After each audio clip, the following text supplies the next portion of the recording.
जी hello दोस्तों, मैं हूं कमर चीमा। उम्मीद है आप लोग ठीक होंगे।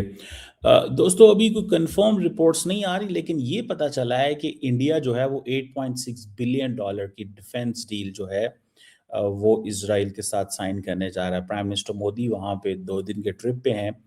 मैं ये बताता चलूँ कि 2020 से लेके 2024 तक इंडिया ने तकरीबन 20.5 बिलियन डॉलर की डिफेंस प्रोडक्ट्स जो हैं वो इसराइल से खरीदी।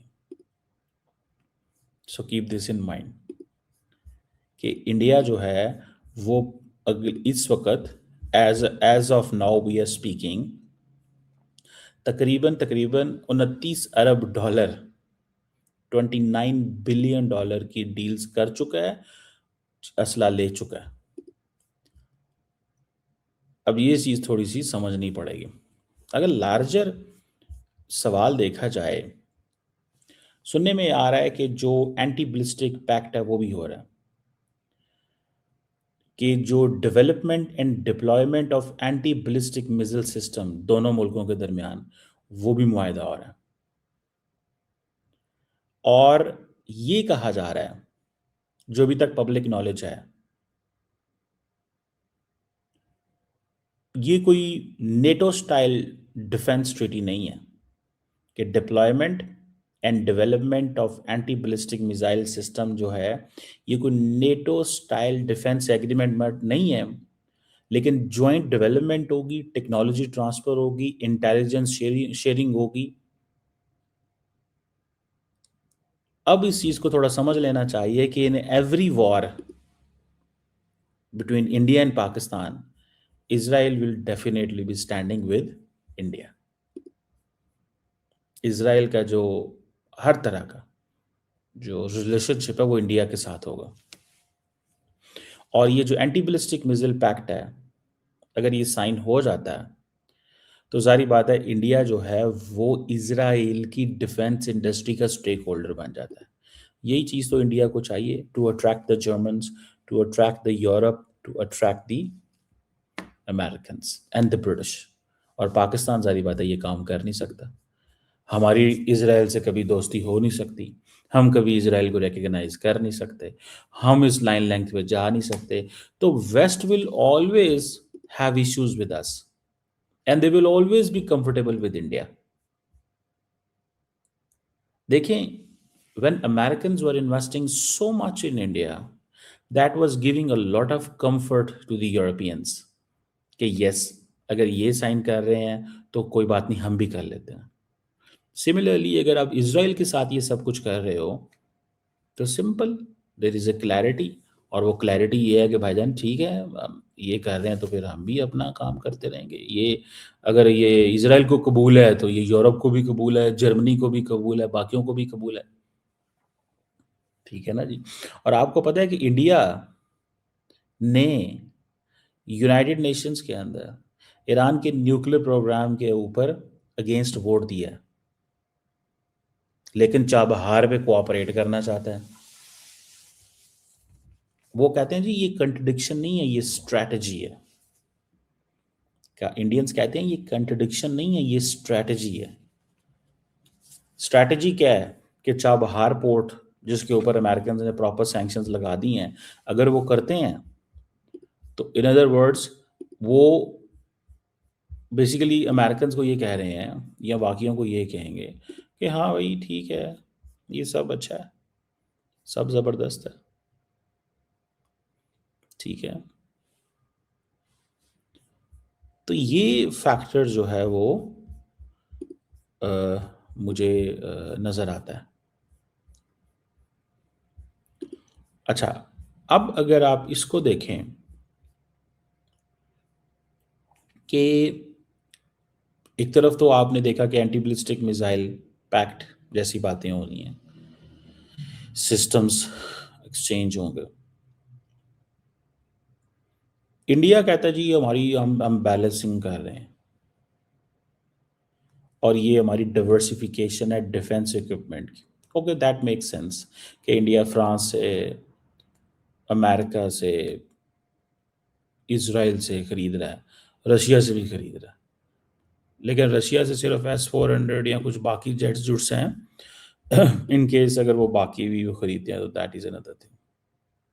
तो वो समझते हैं कि US, Russia, France, Israel is basically defence की वो है। अच्छा, ये कहीं ना कहीं पे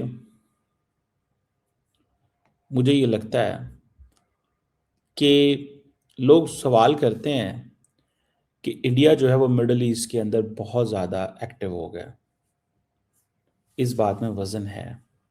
और भी जिस तरह एमबीजी जो यूएई के हैं वो इंडिया आए और डिफेंस डील की बातें हुई, तो क्या होगा?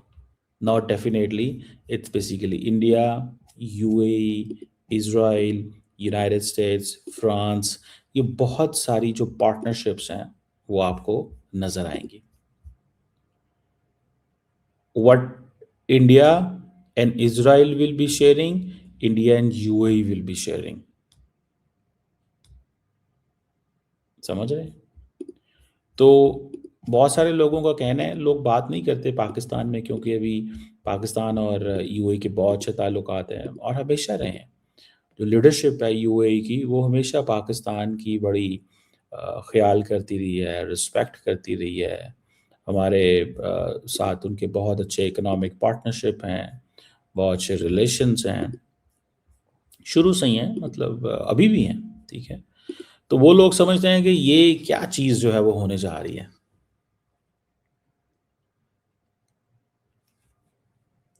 अच्छा, इंडिया क्या कहता है? वो कहते हैं जी हम तो नेतन्याहू के साथ खड़े हैं, जो उसने गजा में किया। हालांकि इंडिया ने बहुत सारा असला दिया, जिससे इंडिया ने इतना असला दिया है जिससे उन्होंने इसको फ़लस्तीनियों को मारा है, टका के मारा है। और बहुत सारा जो असला है वो कहाँ से आया है? बहुत सारा जो असला है वो कहाँ से आया है? वो आया है from with in India. Indians ने ये इन्वेस्टमेंट की है, उन्होंने बेचा है असला। और सारी बात है, पर्पस जो है वो बड़ा क्लियर है। पर्पस ये है कि कहीं ना कहीं पे पैसा भी कमाओ। तुम, वो कह रहे हैं आप किसको मारो, मुसलमानों को मारो, हमें इससे क्या लेना देना, हम तो कस्टमर को बेच रहे हैं, हम तो कस्टमर को बेच रहे हैं। They this is what they are saying. जैसे फॉर एग्जांपल बहुत ज़्यादा जब इसराइल की तरफ से वायलेशंस होना शुरू हो गई ह्यूमन राइट्स की, तो आई थिंक सम कंट्री से कि अब हम नहीं देंगे, क्योंकि इसराइल जो है वो कोऑपरेट नहीं कर रहा अदारों के साथ। मैं कल देख रहा था, I think 900 times they shot at the medical staff. 900 दफ़ा, मतलब उन्होंने किसी को माफ़ नहीं किया। लेकिन इंडिया ये असला वगैरह दे रहा था, इस्तेमाल हो रहा है गजा में, वो सारी बात और कहाँ होना था। ठीक है, या हम वो ये कह सकते हैं जी हम वो कहीं और दे रहे थे या वट एवर जो भी था। तो मुझे ये लगता है, और व्हाट आई रियलाइज्ड, कि इंडिया अपनी जो रिलेशनशिप है इसको ये बैलेंस करना चाहता है। इंडिया बैलेंस नहीं कर रहा। इंडिया क्लियरली इसराइल के साथ खड़ा हुआ है। ये मुसलमान मुल्कों को, ये हम अब पैलेस्टाइन को और ईरान को ये बड़ी गलतफहमी है कि इंडिया बैलेंस कर रहा है। कोई बैलेंस नहीं कर रहा। ठीक है, इंडिया क्लियरली, देखें आप, ठीक है, बैलेंस करना किसे कहते हैं? बैलेंस ये ज़रूरी नहीं है कि आपका 100% टिल्ट हो। If even if it is, it could be 90-10, it could be 80-20, it could be 50-50। ये भी बैलेंस में ही आता है। अब इंडिया क्योंकि परमानेंट सीट लेना चाहता है या यूएन में जाना चाहता है या अपने आप को मॉरली भी ठीक रखना चाहता है और दुनिया के बाकी मुल्कों के साथ भी खड़ा होना चाहता है, तो वो टू स्टेट सोल्यूशन की बात करता रहेगा। It will not stand with America की तरह, जिस तरह वो कह रहे हैं। तो ये चीज है ना, इंडिया बैलेंस नहीं कर रहा। इंडिया प्योरली इसराइल के साथ खड़ा हुआ है। दुनिया के 100 मुल्कों ने अभी जस्ट, अब देखिए, सारी दुनिया की नज़रें इसराइल पे हैं, इसराइल को चाहता ही नहीं है मोदी साहब वहाँ गया है। कहा जा रहा है कि 100 मुल्कों ने कंडेम किया है जो इसराइल ने कहा कि वो वेस्ट बैंक को ऑक्युपाई करेंगे और फ़लस्तीनियन जो अथॉरिटी है उसको कमज़ोर करेंगे, उसको कमज़ोर करेंगे। और ये जो इंडिया इजराइल जो स्ट्रेटेजिक पार्टनरशिप है, इसको वो मजबूत करना चाहते हैं। अ, मुझे ये लगता है कि जैसे मैंने कहा ना आपको कि ये इट्स नॉट दैट कि वो बैलेंस करना चाहते हैं, वो कोई बैलेंस नहीं करना चाहते। वो प्योरली इसराइल के साथ खड़े हैं, वो अमेरिका के साथ जाना चाहते हैं। मुझे ये बताएं ईरान की क्या वैल्यू है इसराइल के सामने, ईरान इंडिया के सामने कोई वैल्यू नहीं। ईरान के ऊपर तो हमले को भी इन्होंने कंडेम नहीं किया था जैसे करना होता है, हालांकि फ्रांस ने किया था। जब अमेरिका ने ईरान की इजराइल जो न्यूक्लियर साइट पे हमला किया था, तो अमेरिका का वर्जन, फ्रेंच वर्जन ये था कि आप एक आईईए के मेंबर, एक एनपीटी के मेंबर के साथ ऐसे नहीं कर सकते जब वो आपको कर सकते हैं। तो American were doing it for for some other reason, वो कोई और रीजन के लिए कर रहे थे। वो क्या है, वो that's another point, that's a other point. So ये अभी जो डिफेंस डील की बातें हो रही हैं, ठीक है, जिसमें 8.5 अरब डॉलर की कोई स्पाइस 1000 प्रिसीजन गाइडेड बॉम्ब्स मिलेंगे, एयर टू सरफेस मिजल्स होंगे, और आइस ब्रेकर होंगे, मिजल्स होंगे, और कहा यह जा रहा है कि एयर डिफेंस के ऊपर फोकस कर रहे हैं, प्रिसीजन स्ट्राइक्स के ऊपर, ड्रोन टेक्नोलॉजी के ऊपर। लेकिन वो कह रहे हैं कि हम आत्मनिर्भर भारत जो है उसको स्पॉन्सर करते हैं, सपोर्ट करते हैं, और उसके ऊपर का वो कर रहे हैं। ठीक है जी। तो ये कुछ चीज़ें ऐसी हैं जिसको मैं देख रहा हूँ, एंड आई डू अंडरस्टैंड कि कहीं ना कहीं पे जो मोदी साहब है, उसका ये जो ऑफिशियल विजिट है, it has so many meanings. India एवं ही नहीं, इसराइल का सबसे बड़ा डिफेंस कस्टमर रहा 2020 से लेकर 34 तक। टोटल जो इसराइल की सेल्स थी, of that 34% were is to Israel as per SIPRI, Stockholm International Peace Research Institute, जो कि तकरीबन 20 अरब डॉलर थी। तो आप यहाँ से अंदाज़ा लगा लें कि इट मीन्स कि इसराइल तकरीबन 60 अरब डॉलर की एक्सपोर्ट करता है, इससे ज़्यादा ही होंगे। तो ये 20 अरब डॉलर इन्होंने इन्होंने की इसमें वो। सो कहीं ना कहीं पे ये make in India, self reliance India. लेकिन सवाल ये है कि जंग में ही फिर सारा कुछ दिखना भी तो चाहिए ना। लेकिन जब जंग होती है, तो जंग तो होती है फिर जहाज़ों की, उसमें वो नज़र नहीं आता।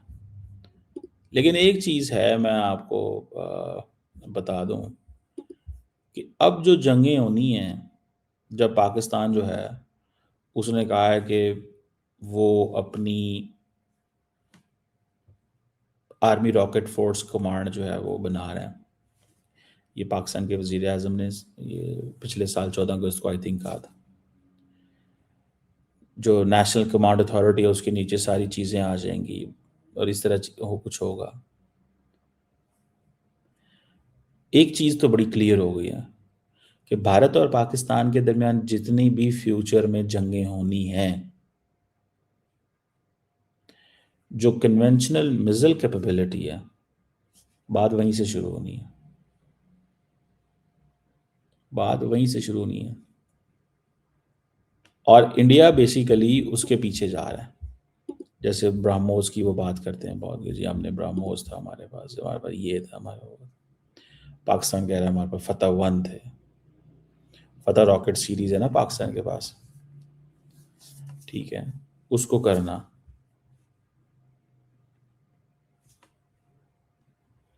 तो ये एक मुझे लगता है कि कन्वेंशनल मिसाइल जो इंडिया इजराइल से लेगा, इंडिया पाकिस्तान के पास भी हैं, पाकिस्तान ने बनैनुल मरसूस में इस्तेमाल भी किए हैं। और पाकिस्तान जो है वो कहीं ना कहीं पे ये समझता है कि जो डिटेरेंस है दोनों साइड से वो फेल हो गई है, और कहीं ना कहीं पे, लेकिन एक चीज़ है, इंडिया और पाकिस्तान के दरमियान जो अगली जंग होगी, उस जंग के अंदर मैं आपको बड़ी गारंटी से कह सकता हूँ वो लीथल होगी, क्योंकि इंडिया कहता है जी हमें हमें थर्ड पार्टी की ज़रूरत नहीं है। तो जब थर्ड पार्टी की आपको ज़रूरत ना हो, जब आपको थर्ड पार्टी की ज़रूरत ना हो, तो you have to rely on your own ना, तो फिर वहाँ पे आपको लड़ना पड़ेगा। You can't leave,